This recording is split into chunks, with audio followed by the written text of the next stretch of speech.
और विदर्भ का जो किसान है आज भारत के अंदर सबसे ज्यादा मर रहा है, आत्महत्या कर रहा है।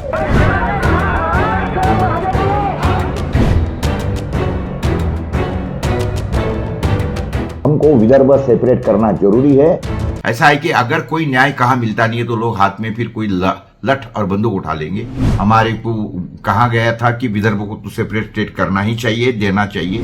अन्याय की परिसीमा जब हो जाती है ना तब लोग कुछ हो जाते हैं, वाद बढ़ रहा है। आपको पता है नक्सलवाद का मतलब क्या है? दोस्तों नमस्ते, मैं प्रकाश पोरे, अकोला विदर्भ से। मूल स्टेट है अभी फिलहाल में महाराष्ट्र। पिछले कई एपिसोड्स के अंदर मैं आपको बताने की कोशिश कर रहा हूं कि महाराष्ट्र ने विदर्भ के ऊपर किस तरीके से अन्याय किया है, किस तरीके से हमारे जो हक की जो चीजें थी वो छीन ली। परिणाम स्वरूप क्या हो गया है, विदर्भ अभी डूबने के कगार, डूब चुका है। कगार क्या है, इतनी बेकार परिस्थिति है। मैंने आपको पिछले एपिसोड्स में बताया है कि 1800 किसानों ने आत्महत्या की, उसमें 1400 किसान विदर्भ के हैं पिछले 100 दिन में, यानी रोज के 14 किसान आत्महत्या कर रहे हैं विदर्भ के अंदर। तो इससे आपको पता लगेगा लिटमस टेस्ट के हिसाब से कि हम मर रहे हैं। We are the sinking region. हमारा जो रीजन है ना सिंकिंग है, रीजन नहीं है। हालांकि हमारा जो था एक सेपरेट स्टेट था, प्रोविंस था, जिसके ऊपर से हमारी मांग थी अंग्रेजों के जमाने से कि भाई अपने प्रोविंस दिया है सीपी और बेरार, तो उसको स्टेट कर दो। और हमारा तो जो कैपिटल था वो नागपुर था ही। ये मैंने आपको सारे पिछले एपिसोड्स के अंदर बताया है। लेकिन उसके बाद में 1960 में स्टेट रिफॉर्मेशन कमेटी के अंदर से भी हमारे को कहा गया था कि विदर्भ को तो सेपरेट स्टेट करना ही चाहिए, देना चाहिए, लेकिन नहीं हुआ। कुछ पॉलिटिकल लोगों ने हमको बहला फुसलाया। हमारे उस समय भी 1960 में जब हम महाराष्ट्र स्टेट बने 1 मई 1960, 1 मई, ये महाराष्ट्र दिन करके गिना जाता है। और हमने ये महाराष्ट्र दिन को अभी हम बोलते हैं कि हमारी जो स्वतंत्रता जो है वो पूरी की पूरी छीन गई है उस दिन। ये इस तरीके से हम हमारा मरण दिन मनाते हैं उस तरीके से विदर्भ का। तो मैं आपको बताने की कोशिश किया है और आज भी बताने की कोशिश करूंगा कि देखिए ऐसा है कि कोई भी चीज का जो पैरामीटर होता है डेवलपमेंट का, वो गिना जाता है कि कितनी इंडस्ट्री उसके अंदर हुई है और उनका क्या ये है। तो मैं आपको बताने की कोशिश करता हूं कि देखिए बिजली तो हम लोग बनाते हैं विदर्भ में सारी की सारी।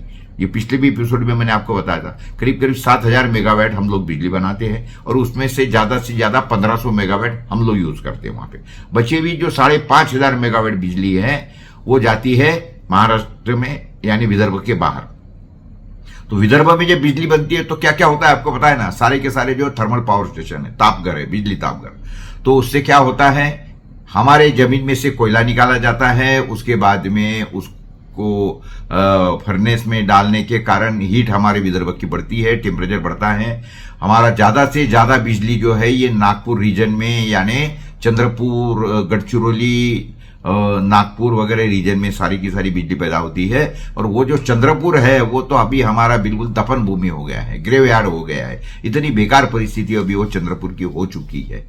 तो ये बिजली जाती है पूरे के पूरे महाराष्ट्र के अंदर और उसके ऊपर हमको कुछ पैसा नहीं मिल रहा है। लेकिन उसकी जो गर्मी है वो हमारे पिछवाड़े को पूरी गर्म करती है, प्लस उसकी जो राखट निकलती है वो हमारे यहाँ पोल्यूशन फैलाती है और हमारे यहाँ पे कैंसर के बीमार जो है भयंकर बढ़ते गए हैं। उसके बाद में ये जो बिजली है ये देखिए, ये 11.46% हमारे विदर्भ के जो इंडस्ट्रीज है उसके अंदर यूज होती है। और उसके बाद में ये पुणे और नासिक रीजन के अंदर ये 26% यूज होती है, 26%, यानी करीब करीब विदर्भ से 2.5 गुना ज्यादा बिजली वहां यूज होती है। तो जब बिजली यूज हो रही है तो इंडस्ट्री वहां ज्यादा है, तो ये बात बिल्कुल तय है और ये बिल्कुल क्लियर हो रहा है। तो अभी देखिए मैं और आपको एक कुछ चौंकाने वाले तथ्य बताने की कोशिश करता हूं इसके अंदर से। देखिए हम क्यों मांग रहे हैं, मैं अभी समाप्त करता हूं सारी चीजों को। क्यों मांग रहे हैं हम सेपरेट स्टेट, क्यों मांग रहे हैं? देखिए ऐसा है कि मैंने जैसे कि आपको बताया कि भूतिया गांव हमारे ये जो महाराष्ट्र है उसके अंदर 2700 गांव भूतिया होगा और 2700 में से 2305 गांव यानी 85% जो भूतिया गांव हैं हमारे विदर्भ में हो गए हैं। और उसके बाद में उधर जो है वो सिर्फ 5% है हमारे जो ये नासिक रीजन जो है उसके अंदर, यानी पूना रीजन जो हो रहा है। उसके बाद में जो इरिगेशन के जो ये है वो हमारे तरफ है 101 प्रकल्प और उधर है 202, यानी एग्जैक्टली दोगुने। और हमारे प्रकल्प तो सिर्फ बन गए हैं लेकिन पानी नहीं जा रहा है किसानों के खेती के तहत। जो कारखाने की बात कर रहा हूं मैं आपको, इंडस्ट्री जो बोल रहा हूं, तो कारखाने जो है हमारे विदर्भ के अंदर वो है 2600 और उधर है 15,500। 2,600 वर्सेस 15,500 इंडस्ट्री उधर लग गई है। उसके बाद में हमारे तरफ जो उसके अंदर काम करने वाले वर्कर्स है वो है करीब 2.5 लाख। हमारे तरफ है 2.5 लाख, तो उधर है 10 लाख के भी ऊपर, 10 लाख के भी ऊपर, 4 गुना हमारे से। और उसके बाद में जो एग्रीकल्चरल पंप, जो पंप होते हैं, इरिगेशन पंप होते हैं, वो हमारे तरफ है 7 लाख। वो भी छोटे बड़े हैं, हमारे 3 हॉर्स पावर और 5 हॉर्स पावर के ऊपर हमारे पंप नहीं। और उधर के जो पंप है वो है 23.5 लाख, 23.5 लाख, और वो भी बड़े बड़े पंप है। एक बात समझिए, हमारे तरफ तो 3 और 5 हॉर्स पावर के, उधर तो 10 horse power, 15 horse power, 20 horse power, 50 horse power, क्योंकि लिफ्ट इरिगेशन भी बहुत ज्यादा स्कीम है वहां पे। और बिजली के बारे में तो बोला ही है मैंने आपको, इंडस्ट्रियल बिजली के बारे में। अभी मैं एग्रीकल्चर बिजली के बारे में बोलता हूं। जो बिजली पूरे महाराष्ट्र में कंज्यूम होती है उसके 13.24% हम लोग विदर्भ में यूज करते हैं। और सिर्फ वो उधर के 2 रीजन जो है नासिक और पूना रीजन, उसके अंदर 45% यूज होती है। 45%, हम 13%, वो 45%। उसके बाद में हमारा जो अभी देखिए जिसके अंदर से लिटमस टेस्ट होती है, मैं आपको बताता हूं, जो हमारा पर हेड इनकम है, पर हेड इनकम है, वो हमारा 1,24,000 रुपए सालाना। हमारा 1,24,000, उनका है 1,70,000। तो इसके ऊपर से आपको हमारी जो दुर्गति हो रही है ये पता लग रही है। और इसी के कारण हम अभी ठान के बैठे हैं कि ये महाराष्ट्र हमें कोई न्याय देने वाला नहीं है। तो इसीलिए महाराष्ट्र वालों को हम बोलते हैं भैया जान बख्शो। और महाराष्ट्र का इसके साथ में कोई ताल्लुक नहीं है। हम जो केंद्र सरकार है, मोदी सरकार है, मोदी जी है, उनको गुहार लगाते हैं, मेहरबानी करो, हम मर रहे हैं, किसान मर रहा है हमारे विदर्भ का, तो हमें जो है हमारा जो स्टेट है, जो 100 साल के ऊपर की हमारी डिमांड है, तो जिन्होंने नहीं मांगा था उनको आपने दे दिया।